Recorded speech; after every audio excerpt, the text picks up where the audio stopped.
Hello friends, welcome to share trader Kannada.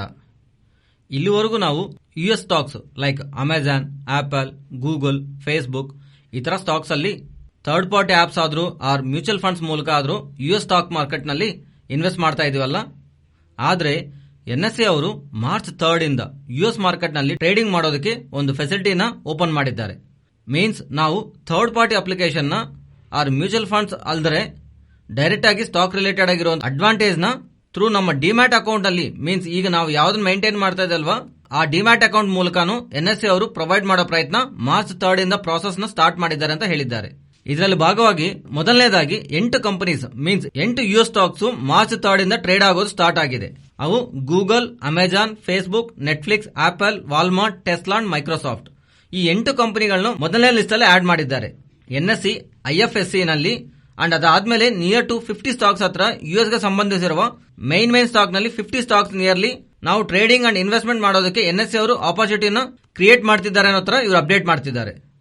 So actually ಇದನ್ನ ಯಾರು provide ಮಾಡ್ತಿದ್ದಾರೆ? ಎನ್ಎಸ್ಸಿ ಐಎಫ್ಎಸ್ಸಿ ಅವರು ಅದು ಯಾವ ತರ ಪ್ರೊವೈಡ್ ಮಾಡ್ತಿದ್ದಾರೆ, ಇದಕ್ಕೆ ಬ್ಯಾಕ್ ಇರೋ ಮೆಕ್ಯಾನಿಸಮ್ ಏನು, ಮ್ಯಾಕ್ಸಿಮಮ್ ನಾವು ಎಷ್ಟು ಹಣ ಇದರಲ್ಲಿ ಇಡಬಹುದು, ಮೀನ್ಸ್ ಎಷ್ಟು ಹಣ ನಾವು ಯುಎಸ್ ಸ್ಟಾಕ್ ನಲ್ಲಿ ಇನ್ವೆಸ್ಟ್ ಮಾಡಬಹುದು, and most important intraday trading US stock ನಲ್ಲಿ ನಾವು ಮಾಡಬಹುದಾ, ಅಂಡ್ ನಾವು ಟ್ರೇಡ್ ಮಾಡಬೇಕಾರೋ ಇನ್ವೆಸ್ಟ್ಮೆಂಟ್ ಮಾಡಬೇಕಾರೋ ಯಾವ ಟೈಮಿಂಗ್ ನಲ್ಲಿ ಮಾಡಬೇಕು, ಟ್ರೇಡಿಂಗ್ ಹಾಲಿಡೇಸ್ ಅಂಡ್ ರುಪೀಸ್ ನಲ್ಲಿ ಮಾಡಬೇಕಾ, ಡಾಲರ್ಸ್ ನಲ್ಲಿ ಮಾಡಬೇಕಾ, ಅಂಡ್ ಮೋಸ್ಟ್ ಇಂಪಾರ್ಟೆಂಟ್ ಗೂಗಲ್ ಒಂದು ಪೇರೆಂಟ್ ಕಂಪನಿ ಆಗಿರುವ ಆಲ್ಫಾಬೆಟ್ ಒಂದು ಶೇರ್ ಪ್ರೈಸ್ ಯುಎಸ್ ಡಾಲರ್ಸ್ $2,691 ಆಗಿದೆ. ಅದು ನಮ್ಮ ಇಂಡಿಯನ್ ರುಪೀಸ್ ನಲ್ಲಿ ಕನ್ವರ್ಟ್ ಮಾಡಿದ್ರೆ ನಿಯರ್ ಟು 2 lakhs rupees ವರೆಗೂ ಆಗುತ್ತೆ. ಗೂಗಲ್ ನಲ್ಲಿ ಇನ್ವೆಸ್ಟ್ಮೆಂಟ್ ಮಾಡಬೇಕಂದ್ರೆ 2 lakhs ಇರಬೇಕಾ ಅಂದ್ರೆ ಇಲ್ಲ, ಫ್ರಾಕ್ಷನ್ ಆಫ್ ಗೂಗಲ್ ಶೇರ್ ನ ನಾವು ತಗೋಬಹುದು. ಇವೆಲ್ಲ ಡೀಟೇಲ್ಸ್ ನಾವು ಈ ವಿಡಿಯೋನಲ್ಲಿ ನಾನು ನಿಮಗೆ ಎಕ್ಸ್ಪ್ಲೈನ್ ಮಾಡೋ ಪ್ರಯತ್ನ ಮಾಡ್ತೀನಿ.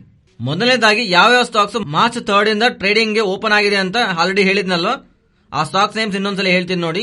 Google, Amazon, Facebook, Netflix, apple, Walmart, Tesla and Microsoft. And ಇದರಲ್ಲಿ ನೀವು ಇನ್ವೆಸ್ಟ್ ಮಾಡಬೇಕಂದ್ರೆ ಅನ್ಕೊಂಡ್ರು, ಟ್ರೇಡ್ ಮಾಡಬೇಕಂತ ಅನ್ಕೊಂಡ್ರು ನಾವು ಯಾವ ಟೈಮಿಂಗ್ ನಲ್ಲಿ ಟ್ರೇಡ್ ಮಾಡಬೇಕು. ಇಲ್ಲಿ ನೀವು ಗಮನಿಸಬೇಕು, ಪ್ಲಾಟ್ಫಾರ್ಮ್ ನಲ್ಲಿ ಕ್ಲಿಯರ್ ಆಗಿ ಮೆನ್ಷನ್ ಮಾಡಿದ್ದಾರೆ. ಟ್ರೇಡಿಂಗ್ಸ್ ಓಪನಿಂಗ್ at 8 PM ಗೆ ಓಪನ್ ಆಗುತ್ತೆ. ಬಿಕಾಸ್ ಯುಎಸ್ ಮಾರ್ಕೆಟ್ ಜೊತೆಗೆ ಸಿಂಕ್ ಆಗಿರತ್ತಲ್ಲ ಇವು, ಅದಕ್ಕೋಸ್ಕರ ಅಲ್ಲಿ ಮಾರ್ಕೆಟ್ಸ್ ಯಾವ ಟೈಮ್ ಅಲ್ಲಿ ಇರತ್ತೋ ಅದೇ ತರ ಇಲ್ಲೂ ಓಪನಿಂಗ್ ಆಗುತ್ತೆ. ನೈಟ್ 8 PM ಗೆ ಓಪನ್ ಆಗುತ್ತೆ and next day morning 2:30 AM ಗೆ ಕ್ಲೋಸ್ ಆಗುತ್ತೆ. ಸೊ ಎಕ್ಸಾಂಪಲ್ ಹೇಗೆ ಹೇಳ್ತೀನಿ ನೋಡಿ, ಇವತ್ತು ರಾತ್ರಿ ಏನಾದ್ರೂ 8 ಗಂಟೆಗೆ ಓಪನ್ ಆಗುತ್ತೆ, ನಾಳೆ ಮಾರ್ನಿಂಗ್ 2:30 ಗೆ ಇದು ಕ್ಲೋಸ್ ಆಗುತ್ತೆ. ನೆಕ್ಸ್ಟ್ ಬರೋ 50 ಸ್ಟಾಕ್ಸ್ ಒಂದು ಲಿಸ್ಟ್ ಇಲ್ಲಿ ನಿಮಗೆ ಸ್ಕ್ರೀನ್ ಮೇಲೆ ಡಿಸ್ಪ್ಲೇ ಇಟ್ಟಿದ್ದೀನಿ, ಒಂದ್ಸಲ ಅಬ್ಸರ್ವ್ ಮಾಡಿ. ಸೊ ಈಗ ಈ ಸ್ಟಾಕ್ಸ್ ನಲ್ಲಿ ಇನ್ವೆಸ್ಟ್ ಮಾಡಬೇಕಂದ್ರೆ ಲೈಕ್ ಎಕ್ಸಾಂಪಲ್ ಗೂಗಲ್ಗೆ ಸಂಬಂಧಿಸಿರುವ ಪಾರ್ಟ್ನರ್ ಕಂಪನಿ ಆಗಿರುವಂತ ಆಲ್ಫಾಬೆಟ್ ಪೇರೆಂಟ್ ಕಂಪನಿ ಆಗಿರುವಂತ ಆಲ್ಫಾಬೆಟ್ ನಲ್ಲಿ ಇನ್ವೆಸ್ಟ್ ಮಾಡಬೇಕಂದ್ರೆ ನಾವು $2,700 ನಿಯರ್ ಆಗಿ ಮೀನ್ಸ್ 2 lakhs ಹತ್ರ ಖರ್ಚು ಮಾಡಬೇಕಾಗಿರುತ್ತಂದ್ರೆ ಅಲ್ಲ.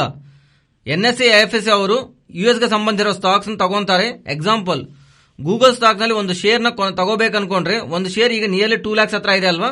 ಸೊ ಆ ಶೇರ್ ಸಂಬಂಧಿಸಿರೋ ಶೇರ್ ನ ರಿಟೇಲ್ ಇನ್ವೆಸ್ಟರ್ ಮಾಡೋದಕ್ಕೆ ಸ್ವಲ್ಪ ಕಷ್ಟ ಆಗತ್ತಲ್ವಾ. ಅದರಿಂದ ಮಿನಿಮಮ್ ವ್ಯಾಲ್ಯೂ ಇರೋದಕ್ಕೋಸ್ಕರ ಆ 2 lakhs ಸಂಬಂಧಿಸಿರೋ ಶೇರ್ ನ ಕಸ್ಟೋಡಿಯನ್ ಬ್ಯಾಂಕ್ ನಲ್ಲಿ ಇಟ್ಟು ಆ ಕಸ್ಟೋಡಿಯನ್ ಬ್ಯಾಂಕ್ ಮೂಲಕ ಡಿಪಾಸಿಟರಿ ರಿಸಿಪ್ಟ್ಸ್ ನ ಆ ಪರ್ಟಿಕ್ಯುಲರ್ ಶೇರ್ ಸಂಬಂಧಿಸಿರೋ ಇಶ್ಯೂ ಮಾಡ್ತಾರೆ ಅಂತ ಹೇಳ್ತಿದ್ದಾರೆ. ಇವರು ಒಂದೊಂದು ಶೇರ್ ನ ಒಂದೊಂದು ನಂಬರ್ ಆಗಿ ಮೆನ್ಷನ್ ಮಾಡ್ತಿದ್ದಾರೆ.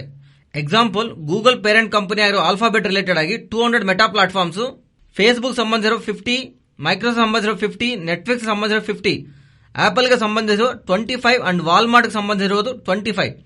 ಮೀನ್ಸ್ ಈ ಪರ್ಟಿಕ್ಯುಲರ್ ಶೇರ್ಸ್ ನ ಇಷ್ಟು ಪಾರ್ಟ್ ಆಗಿ ಡಿವೈಡ್ ಮಾಡಿ ಒಂದೊಂದು ಪಾರ್ಟ್ ನಾವು ಬೈ ಅಂಡ್ ಸೆಲ್ ಮಾಡೋ ತರ ಇವರು ಪ್ರಿಪೇರ್ ಮಾಡ್ತಿದ್ದಾರೆ. ಸೊ ಇದಕ್ಕೆ ಎಕ್ಸಾಂಪಲ್ ಈಗ ಗೂಗಲ್ ಶೇರ್ 200 ಪಾರ್ಟ್ ಆಗಿ ಡಿವೈಡ್ ಆಗತ್ತೆ ಅಂತ.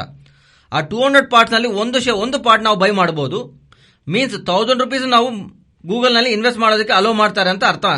Already third parties means US brokers ನಲ್ಲಿ ಟೈಅಪ್ ಆಗಿ ಇಂಡಿಯಾನಲ್ಲಿ ಸ್ವಲ್ಪ ಕಂಪನೀಸ್ ಈ ಸರ್ವಿಸಸ್ ಆಲ್ರೆಡಿ ಪ್ರೊವೈಡ್ ಮಾಡ್ತಾ ಇದೆ ಅಲ್ವಾ. ಮತ್ತೆ ಇದು ಏನಕ್ಕೆ ಅಂತ ಅನ್ಕೊಂಡ್ರೆ ಇದಕ್ಕೆ ಇವ್ರು ಹೇಳ್ತಿರೋ ರೀಸನ್ ಕರೆನ್ಸಿ ಒಂದು ಕನ್ವರ್ಷನ್ ಚಾರ್ಜಸ್ ಬೇರೆಯವ್ರ ಜೊತೆ ಕಂಪೇರ್ ಮಾಡಿದ್ರೆ ನಾವು ಬೆಸ್ಟ್ ಆಗಿ ಮ್ಯಾನೇಜ್ ಮಾಡ್ತೀವಿ ಅಂತ.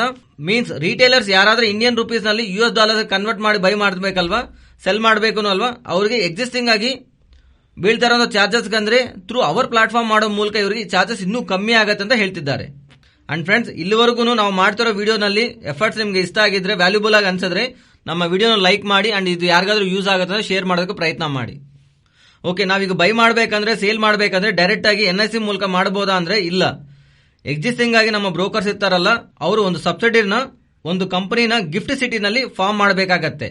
ಈ ಗಿಫ್ಟ್ ಸಿಟಿ ಎಲ್ಲಿದೆ ಅಂದ್ರೆ ಗಾಂಧಿನಗರದಲ್ಲಿ ಇದೆ.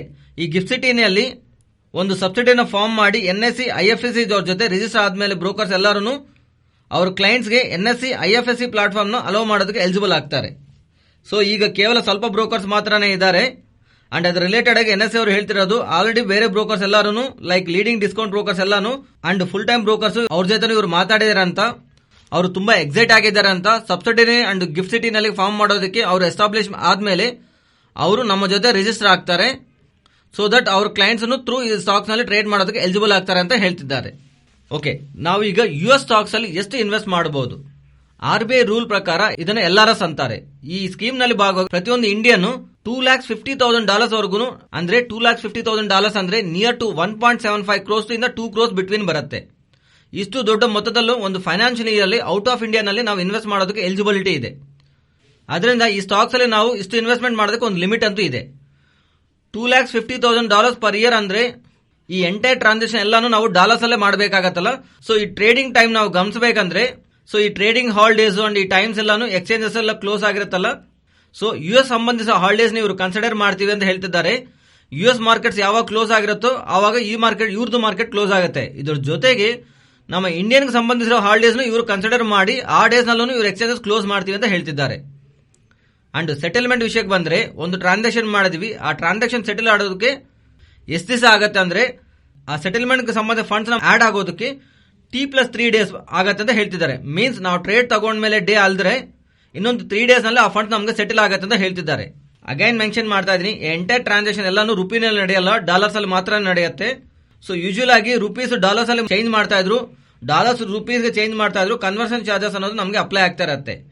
ಇದು ಇವರು ಬೆಸ್ಟ್ ರೇಟ್ ಅಲ್ಲಿ ಮ್ಯಾನೇಜ್ ಮಾಡ್ತೀವಿ ಅಂತ ಅಪ್ಡೇಟ್ ಮಾಡ್ತಿದ್ದಾರೆ. ಮೀನ್ಸ್ ಎಂಟೈರ್ ಟ್ರಾನ್ಸಾಕ್ಷನ್ ರಿಲೇಟೆಡ್ ಆಗಿ ಕಾಸ್ಟ್ ನ ಲೋ ಆಗಿಟ್ಟು ಬೆಸ್ಟ್ ವೇ ಮೈಂಟೈನ್ ಮಾಡ್ತೀವಿ ಅಂತ ಹೇಳ್ತಿದ್ದಾರೆ. ಮೀನ್ಸ್ ಇಂಟ್ರಾಡೇ ಅಲ್ಲಿ ಟ್ರೇಡಿಂಗ್ ಆಕ್ಟಿವಿಟಿನ US ಸ್ಟಾಕ್ಸ್ ಅಲ್ಲಿ ಥ್ರೂ NSE IFSC ರಿಸಿಪ್ಟ್ ಮೂಲಕ ಮಾಡಬಹುದಾ ಅಂದ್ರೆ ಎಸ್ ಮಾಡಬಹುದು. ಇಂಟ್ರಾಡೇ ಅಲ್ಲಿ ಅಲೋ ಇದೆ ಅಂತ ಹೇಳ್ತಿದ್ದಾರೆ, ಆದ್ರೆ ಶಾರ್ಟ್ ಸೆಲ್ಲಿಂಗ್ ಅಲೋ ಇಲ್ಲ ಅಂತ ಹೇಳ್ತಿದ್ದಾರೆ. ಮೀನ್ಸ್ ಸೆಲ್ ಮಾಡಬಾರ್ದು ಅಂತಲ್ಲ, ಸೆಲ್ ಮಾಡಬಹುದು, ಆದ್ರೆ ಇಂಟ್ರಾಡೇ ಆ ಡೇ ಎಂಡಿಂಗ್ ಒಳಗೆ ಸೆಲ್ ಮಾಡಿರೋದನ್ನು ಅಗೇನ್ ನಾವು ಬೈ ಮಾಡಬೇಕಾಗತ್ತೆ.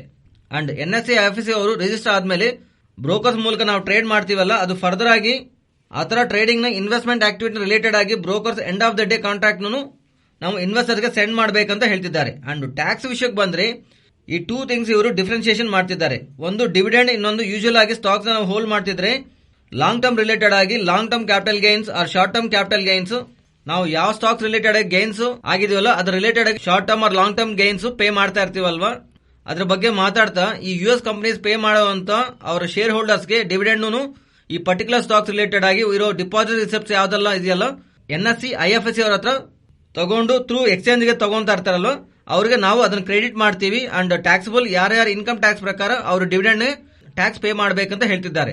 ಅಂಡ್ ಸಿಂಪಲ್ ಟರ್ಮ್ಸ್ ಅಲ್ಲಿ ಮಾತಾಡ್ಕೊಂಡ್ರೆ US ಕಂಪನೀಸ್ ಲೈಕ್ ಗೂಗಲ್ ಅನ್ಕೊಳ್ಳೋಣ, ಅವ್ರ ಶೇರ್ ಹೋಲ್ಡರ್ಸ್ಗೆ ಪರ್ ಶೇರ್ $100 ಡಿವಿಡೆಂಡ್ ಬಂದಿದೆ ಅಂದ್ರೆ ಅವರು ಒಂದೊಂದು ಗೂಗಲ್ ಶೇರ್ 200 ಪಾರ್ಟ್ಸ್ ಆಗಿ ಡಿವೈಡ್ ಮಾಡಿದಾರಲ್ವಾ, ಸೊ ಆತರ $100 200 ಪಾರ್ಟ್ ಆಗಿ ಡಿವೈಡ್ ಮಾಡಿ 50 ಪೈಸಾ ಡಿವೈಡ್ ಆಗಿ ನಮಗೆ ಕ್ರೆಡಿಟ್ ಮಾಡ್ತಾರೆ.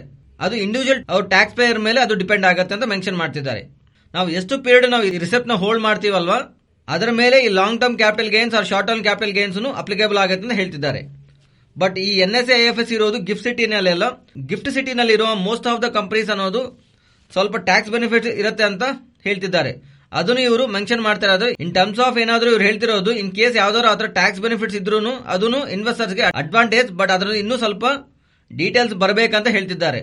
ಅಂಡ್ ನಾವು ಇದೆಲ್ಲ ಟ್ರೇಡ್ ಮಾಡಬೇಕಾದ್ರೆ ಇನ್ನೊಂದು ಪ್ಲಾಟ್ಫಾರ್ಮ್ ಆದ್ರೆ ನಮ್ಮ ಪ್ಲಾಟ್ಫಾರ್ಮ್ ಮೂಲಕ ಆಲ್ರೆಡಿ ನಾವು stocks and futures option trade ಮಾಡ್ತೀವಲ್ಲ, ನಾವು ಯಾವ ಬ್ರೋಕರ್ ಯೂಸ್ ಮಾಡ್ತಾ ಇಲ್ಲ ಅದೇ ಬ್ರೋಕರ್ ಮೂಲಕನೂ ನಾವು US ಸ್ಟಾಕ್ಸ್ ಒಂದು ಪೋರ್ಟ್ಫೋಲಿಯೋನು ಸೇಮ್ ಬ್ರೋಕರ್ ನಲ್ಲಿ ಮೇಂಟೈನ್ ಮಾಡಬಹುದು ಅಂತ ಇದು ಅಡ್ವಾಂಟೇಜಸ್ NSE IFSC ಅವರು ಅಪ್ಡೇಟ್ ಮಾಡ್ತಿದ್ದಾರೆ. ಇದು ಫ್ರೆಂಡ್ಸ್, ಇದು ಆಸ್ ಆಫ್ ನಾವು ಅಪ್ಡೇಟ್ ಆಗ್ತಿರೋ ಡೇಟಾ. ಇನ್ನೇನೋ ಫರ್ದರ್ ರಿಲೇಟೆಡ್ ಆಗಿರೋ ಇನ್ಫಾರ್ಮೇಶನ್ ಏನಾದ್ರು ಸಿಕ್ಕಿದ್ರೆ ನಿಮ್ಗೆ ಅಪ್ಡೇಟ್ ಮಾಡೋ ಪ್ರಯತ್ನ ಮಾಡ್ತೀನಿ. ಐ ಹೋಪ್ ಈ ವಿಡಿಯೋ ನಿಮಗೆ ಇಷ್ಟ ಆಗಿದೆ ಅಂತ ಅನ್ಕೊಂತಾ ಇದ್ದೀನಿ. ನಿಮ್ಗೆ ಇಷ್ಟ ಆಗಿದ್ರೆ ಇಮಿಡಿಯೇಟ್ಲಿ ನಮ್ಮ ಚಾನಲ್ ಲೈಕ್ ಮಾಡೋಕೆ ಪ್ರಯತ್ನ ಮಾಡಿ. ಅಂಡ್ ಇದು ಯಾರಾದ್ರೂ ಫ್ರೆಂಡ್ಸ್ ಯೂಸ್ ಆಗತ್ತಂದ್ರೆ ಅವ್ರಿಗೆ ಶೇರ್ ಮಾಡಿ.